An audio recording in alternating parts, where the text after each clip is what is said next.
Hello and welcome student to our channel. In this video we discuss the two important topic, that is percentage composition and empirical formula. तो percentage सबसे पहले हम देखेंगे percentage composition. Percentage composition क्या है? देखो कोई भी मॉलिक्यूल के अंदर, फॉर एग्जांपल CH4 के अंदर हाइड्रोजन का परसेंटेज कितना है या कार्बन का परसेंटेज कितना है, उसको हम बोलेंगे परसेंटेज कंपोजिशन. अब वो कैसा निकालते हैं, उसका एक सिंपल फॉर्मूला है. Mass of element into 100 upon molecular weight. ये हमारा सिंपल फॉर्मूला है कि परसेंटेज कंपोजिशन कैसे निकाला जाता है.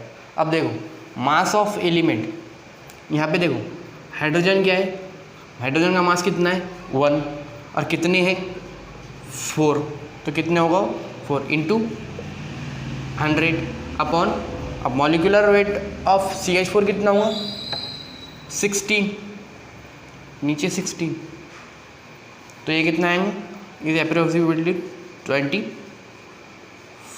अब हाइड्रोजन का वेट कितना आएगा, परसेंटेज कंपोजिशन 25. अगर हम इसकी जगह कार्बन का परसेंटेज निकालेंगे तो कार्बन का क्या आएगा, देखो कार्बन का वेट 12, कितने मॉलिक्यूल है 1 इंटू 100 अपॉन 16. अब इसका कितना आता, इसका आएगा 75. तो हम इस तरह इजीली कोई भी एलिमेंट का परसेंटेज कंपोजिशन निकाल सकते हैं. तो प्लीज़ नोट इट. हम इसके ऊपर एक इम्पॉर्टेंट क्वेश्चन देखेंगे. अब हम देखेंगे क्वेश्चन.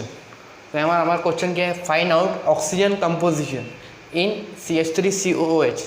अब देखो हमें क्या निकालना है, ऑक्सीजन कंपोजिशन इन CH3COOH. अब हमारा फॉर्मूला क्या है, weight of element into 100 upon molecular weight.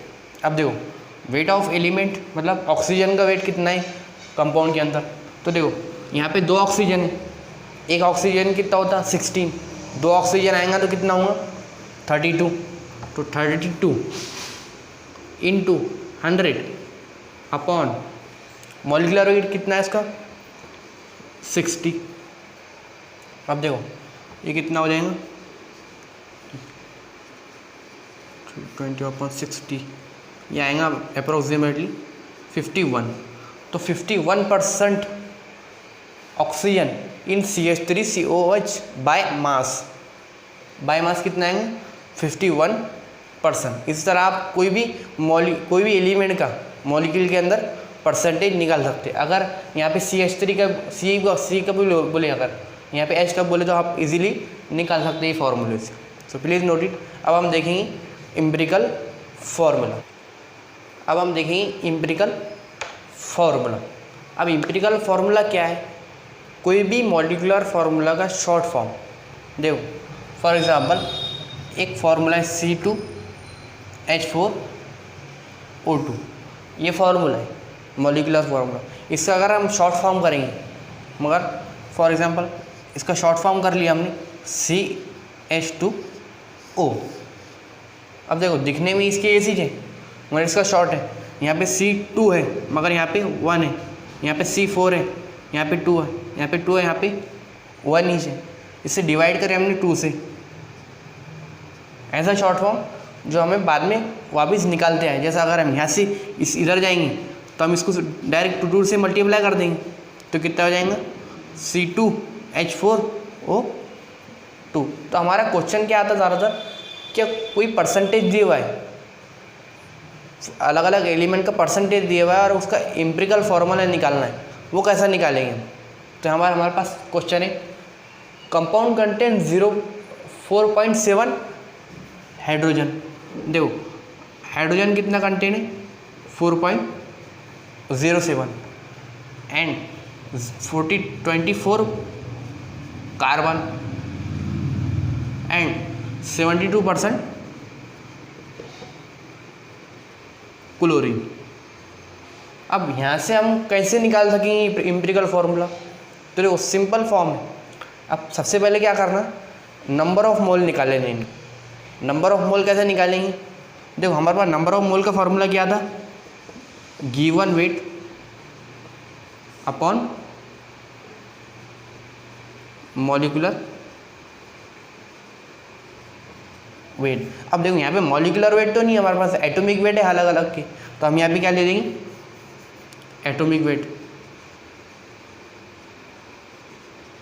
Atomic weight देखो, अब गिवन वेट हमारे पास दिया हुआ है 4%, 24%, 72%, और हमारे पास एटॉमिक वेट उनकी ऑलरेडी मालूम है। हाइड्रोजन का 1 है, कार्बन का 12 है, क्लोरीन का 35.5 है। तो हम इससे सिंपल निकाल सकते हैं नंबर ऑफ मोल। अब देखो अगर इसके हम नंबर ऑफ मोल निकालेंगे तो सबसे पहले अगर हाइड्रोजन का नंबर ऑफ मोल निकालें तो देखो गिवन वेट कितना दिया हुआ है 4, और हाइड्रोजन का एटॉमिक वेट कितना है 1, तो कितना है 4। उसके बाद कार्बन का कितना है, कितना दिया हुआ है 24, और दिया हुआ कितना है, सॉरी 24 दिया हुआ है, और एटॉमिक वेट कितना है 12, तो उसका कितना आएगा 2। और क्लोरीन का कितना दिया हुआ है 72 अपॉन है कितना उसका 35.5, तो इसका भी कितना आएगा। तो अब हमने नंबर ऑफ मोल इसके निकाल ली। क्या निकाल लिया हमने, नंबर ऑफ मोल। अब क्या करना, जो सबसे छोटा वैल्यू है इसमें 2, 4, 2 में, उससे सबको डिवाइड कर देंगे। जैसे देखो यहाँ पे अगर 2 सबसे छोटी वैल्यू है तो हम क्या करेंगे, सबको 2 से डिवाइड कर देंगे। इसको 2 से डिवाइड कर दी, इसको 2 से डिवाइड कर दी, और इसको भी 2 से डिवाइड कर दी। अब क्या आ गया हमारा 2, 1, 1।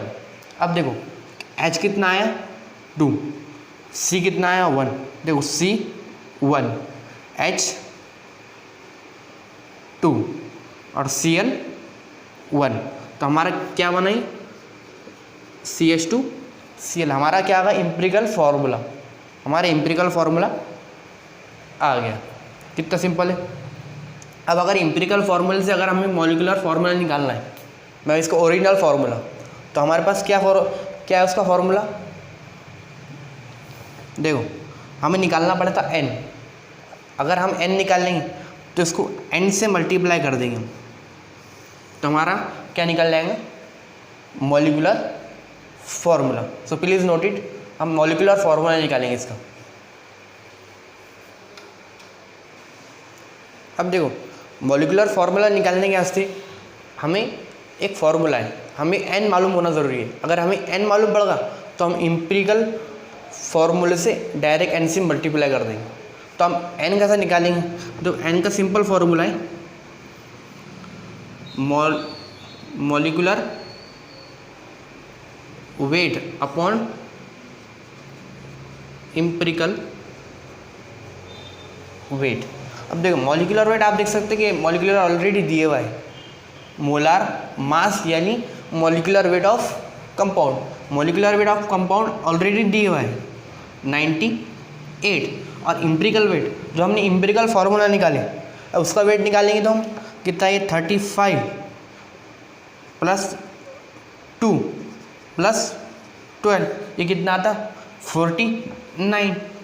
अब हम यहाँ से n कितना आगा हमारा 2, तो अब n2 आगा हमारा, तो डायरेक्ट हम यहाँ से n से मल्टीप्लाई कर देंगे। तो अब n से मल्टीप्लाई करें तो कितना होगा, C1 था तो यहाँ से डायरेक्ट मल्टीप्लाई करेंगे 2, C2 H4 Cl 2, C2 H4 Cl। तो इससे इस तरह हम इजीली कोई भी एम्पिरिकल फार्मूला निकाल सकते हैं अगर हमें वेट और मोलर मास दिया हो तो। ये हमने एक NCERT की एग्जाम्पल में से ली।